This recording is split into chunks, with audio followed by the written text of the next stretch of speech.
കൂടെ പാതി നിറച്ചാ പോരാ, നന്നായിട്ട് നിറയ്ക്കണം. ಏನೋ നന്നായി കൂടാ നിറക്കുബേക്കു. ನನ್ನ ಕೂಡ ನಿದ್ರೆ ಬೇಕು.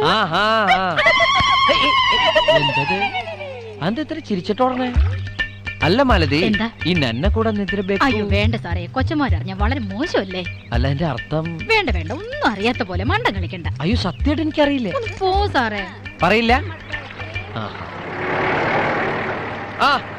എല്ലാവരും നന്നെ കൂടെ നിദ്ര ബേക്കുവേ. അമ്മയിൽ എനിക്ക് മെമ്പർഷിപ്പ് ഞാൻ ചോദിച്ചു. അപ്പൊ അവർക്ക് അത്രയും പേർക്ക് ഞാൻ ബെഡ് ഷെയർ ചെയ്താലേ എനിക്ക് അമ്മ മെമ്പർഷിപ്പ് എനിക്ക് തരുള്ളൂ എന്ന് അവർ പറഞ്ഞു. അങ്ങനെ പറഞ്ഞു മുകേഷ്. പലരും എനിക്ക് പല സന്ദർഭങ്ങളിലാണ് എനിക്ക് ഈ പ്രശ്നം ഉണ്ടായത്. കൂടുതലും ലൊക്കേഷൻ വെച്ച് തന്നെയാണ്, അല്ലാണ്ട് ഒന്നും നമ്മൾ കാണാനുള്ള ഇട വരുന്നില്ല. അപ്പൊ ലൊക്കേഷനിൽ വെച്ച് തന്നെ ഇപ്പം മുകേഷ് ചേട്ടൻ പറഞ്ഞ കാര്യം എന്താണെന്ന് വെച്ചാല്, നീ ആർക്കും കൊടുക്കണ്ടേ മെഴുകുതിരിയുടെ ഉരുക്കോ വാസ്കല്ലേ, വാസ്ക് വെച്ച് അടച്ചു വെച്ചോ, നീ ആർക്കും കൊടുക്കണ്ട എന്നങ്ങനെ എൻ്റെ അടുത്ത് പറഞ്ഞു. എന്നിട്ട് പറഞ്ഞു, ഞാൻ തന്നെ ഇന്നസെന്റ് ചേട്ടനെ ഞാൻ കണ്ടായിരുന്നു, ഫോൺ വിളിച്ചു. അപ്പോൾ പറഞ്ഞു, നീ മിനു ഒരു കാര്യം ചെയ്യുക, ഇന്ന വ്യക്തിയെ പോയി കണ്ടിട്ട് അമ്മയിൽ ചേരാൻ പറഞ്ഞു. അമ്മയിൽ ചേരണമെങ്കിൽ 3 സിനിമ കഴിഞ്ഞ് അമ്മയിൽ മെമ്പർഷിപ്പ് എടുക്കാം. ഞാൻ 6 സിനിമയോളം കഴിഞ്ഞായിരുന്നു. അപ്പം അവിടെ ചെന്നപ്പോഴത്തേക്കാണെങ്കിൽ പുള്ളിക്കാരൻ വിളിച്ചു, മുകേഷ് ചേട്ടൻ എന്നെ വിളിച്ചിട്ട് പറയാം, ഞാൻ അറിയാതെ അങ്ങോട്ടങ്ങ് നുഴഞ്ഞ് അമ്മയിൽ കയറാന്ന് വിചാരിച്ചില്ലേ. ഞാൻ അറിയാതെ ഒരു സംഭവവും മലയാള സിനിമയിൽ നടക്കില്ല.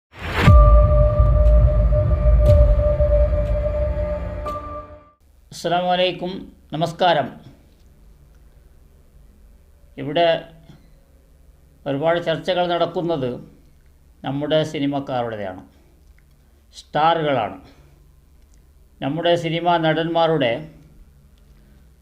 സുന്ദരമായ സ്വർഗതുല്യമായ ജീവിതം, ജനങ്ങളുടെ ഫാൻസുമാരുടെ സപ്പോർട്ടും കൈനിറയെ പണവും എല്ലാ സൗകര്യങ്ങളും, സ്വർഗതുല്യമായ ജീവിതം ഉണ്ടായാൽ ഇതാണ് ഇവിടെ സംഭവിക്കുന്നത്. അമ്മയുടെ മെമ്പർഷിപ്പ് വേണമെങ്കിൽ മകള് കൂടെ കടന്നേ പറ്റും എന്നുള്ള ഒരു വിഷയമാണ് ഇവിടെ നടക്കുന്നത്. അതുപോലെ ഒരുപാട് സ്ത്രീകളുടെ നടിമാർ വന്ന് പറയുന്ന കാര്യങ്ങൾ നോക്കുമ്പോൾ ഒരുപാട് ഫാൻസുകളും എല്ലാത്തിനും സപ്പോർട്ട് ചെയ്യുന്നവരും. ഈ ഫാൻസുകൾ എന്തിനാണ്? ഫാൻസുകൾക്ക് 1 രൂപ പോലും ലാഭമില്ല. അവരുടെ സിനിമ കണ്ട് നിങ്ങളുടെ കാശാണ് അവർ ഇതുവരെ ഉപയോഗിച്ചതും ദുരുപയോഗം ചെയ്യുന്നതും. അതാണിവിടെ. സ്വർഗതുല്യമായ ജീവിതമുണ്ടെങ്കിൽ എന്തും സംഭവിക്കും. അധികാരത്തോടുകൂടെ, ദർപ്പത്തോടെ, സർവാധികാരത്തോടെ സ്ത്രീകളെ വഴങ്ങണമെന്ന് പറഞ്ഞ് അവരെ പീഡിപ്പിക്കുക. ചില സ്ത്രീകൾ അവരും അതുപോലെയാണ്. സ്വർഗതുല്യമായ ജീവിതം നോക്കും വേണം, മറ്റുള്ളവരെ കണ്ട്. അപ്പോൾ എന്ത് കേട്ടാലും എന്ത് ചോദിച്ചാലും അങ്ങോട്ട് കൊടുക്കും. ഇവിടെ ഒരു ക്ലിപ്പ് നമ്മുടെ സിദ്ദീഖ് ലാലിൻ്റെ, ആദ്യം നിങ്ങൾ കണ്ടല്ലോ മുകേഷ് ഏട്ടൻ്റെ, രണ്ടാമത് സിദ്ദീഖ് ഏട്ടൻ്റെ ഒരു ക്ലിപ്പ് കാണുക. ഇത് കാണുന്നുണ്ടെങ്കിൽ ഞാൻ അദ്ദേഹത്തോട് ചോദിക്കുകയാണ്. കാര്യം എനിക്ക് ഒരിക്കലും ഇദ്ദേഹത്തിന് അതിനുശേഷം കാണാൻ പറ്റിയിട്ടില്ല. എനിക്ക് എപ്പോഴെങ്കിലും കാണുമ്പോൾ അദ്ദേഹത്തിനോട് ഇത് ചോദിക്കണമെന്നുണ്ടായിരുന്നു. ഇൻസേർഷൻ ചെയ്യാൻ സമ്മതിച്ചില്ലെങ്കിലും സാരമില്ല, ഇങ്ങനെയുള്ള വാക്കുകൾ പറയുന്നു, അയാൾ എന്നെ അറ്റാക്ക് ചെയ്യുന്നു. എനിക്ക് ആ സമയം പറ്റുന്ന ടു സെൻസിറ്റീവ് ടൈം, ആൻഡ് ആ സമയത്ത് പറ്റുന്ന പോലെ തന്നെ ഞാൻ എൻ്റെ മാക്സിമം സ്ട്രെങ്ത് ഫിസിക്കലി എടുത്ത് അയാളെ ഞാൻ ഡിഫെൻഡ് ചെയ്യുന്നു. 1 മണിക്കൂർ ഞാൻ അതിനകത്തായിരുന്നു. പുറത്തിറങ്ങി പോയ സമയത്താണ് ഇദ്ദേഹം, ഞാൻ അയാളുടെ പറഞ്ഞു, ഞാനിത് റിപ്പോർട്ട് ചെയ്യും, ഞാനിത് പുറത്ത് പറയും എന്ന് പറയുമ്പോഴും അത്രയും എന്താണ് ആ പവർ എന്നൊക്കെ പറയുന്ന ഒരു അതോറിറ്റേറിയൻ ആക്റ്റായിരുന്നു. ലൈക്ക് ഹിസ് സോ എന്താ പറയുക, you go and say to any one in this world, nobody will believe you. ആര് വിശ്വസിക്കാൻ നിന്നെയൊക്കെ? നീയൊക്കെ നീയൊക്കെ ഏതെങ്കിലും ഒരു സിനിമയിൽ അഭിനയിച്ചിട്ടുണ്ടോ? നീ ആരോടോ പോയി പറയ്, എനിക്കിവിടെ എത്രയോ ആൾക്കാർ ഇവിടെ എന്നെ വിശ്വസിക്കുന്നു. ബഹുമാനമുള്ളവരെ, സിദ്ദീഖിനെ പറ്റിയാണ് പറഞ്ഞത്. ഇതുപോലെ ഒരുപാട് നടന്മാർ ഇവിടെ നമ്മുടെ കർണാടകയിൽ നമ്മുടെ മുൻ പ്രധാനമന്ത്രി, ലോകമറിയുന്ന ആളാണ്, 10 മാസം പ്രധാനമന്ത്രി ആയാലും നല്ല കടുപ്പത്തിൻ്റെ ആളാണ് അദ്ദേഹം. അദ്ദേഹത്തിൻ്റെ പേരക്കുട്ടി തേങ്ങ കച്ചവടം ചെയ്ത പോലെയാണ്. തേങ്ങ ഉണ്ടല്ലോ, തേങ്ങ, ആ തേങ്ങയുടെ കച്ചവടം ചെയ്തതുപോലെയാണ്. തേങ്ങ ചെറുതും വലുതും എല്ലാം മീഡിയമും എല്ലാം ഉണ്ടാവും. 10 രൂപ മുതൽ 50 രൂപ വരെ തേങ്ങ ഉണ്ടാവും. അതിനെ ഇങ്ങനെ സെലക്ട് ചെയ്ത് 10 രൂപയുടെ ഇതാണ്, 20ൻ്റെ ഇതാണ്, 30ൻ്റെ ഇതാണ്, 40ൻ്റെ ഇതാണ് ഇങ്ങനെ വെക്കാറുണ്ട്. അതുപോലെയാണ് നമ്മുടെ ദേവേഗൗഡൻ്റെ പേരക്കുട്ടി MP-യുമായ അദ്ദേഹം ചെയ്ത കാര്യം ഇപ്പോൾ അകത്താണ്. 20 മുതൽ 50-60 വരെ എല്ലാം ടേസ്റ്റ് നോക്കിയതാണ് സ്ത്രീകളെ. നിങ്ങൾ തെളിയിച്ച് പറഞ്ഞില്ലെങ്കിൽ എന്താണ് പ്രധാനമന്ത്രിയുടെ കാര്യം പറയുന്നത് എന്ന് വിചാരിക്കും. സ്ത്രീകളെ ടേസ്റ്റ് നോക്കിയതാണ്. ഓരോന്നോരോന്നായി എപ്പോൾ അവനിക്ക് സമയം കിട്ടിയെന്നും അതും അത്ഭുതമാണ്. പാർലമെൻറ്റിൻ്റെ മെമ്പറാണ്, ഒരുപാട് മീറ്റിങ്ങുകളുള്ളതാണ്, ഒരുപാട് കാര്യങ്ങളുള്ളതാണ്. ഒരു MP എന്ന് പറയുമ്പോൾ ചില്ലറ കാര്യമല്ല. എങ്കിലും അദ്ദേഹത്തിന് നല്ലപോലെ സൗകര്യം കിട്ടി.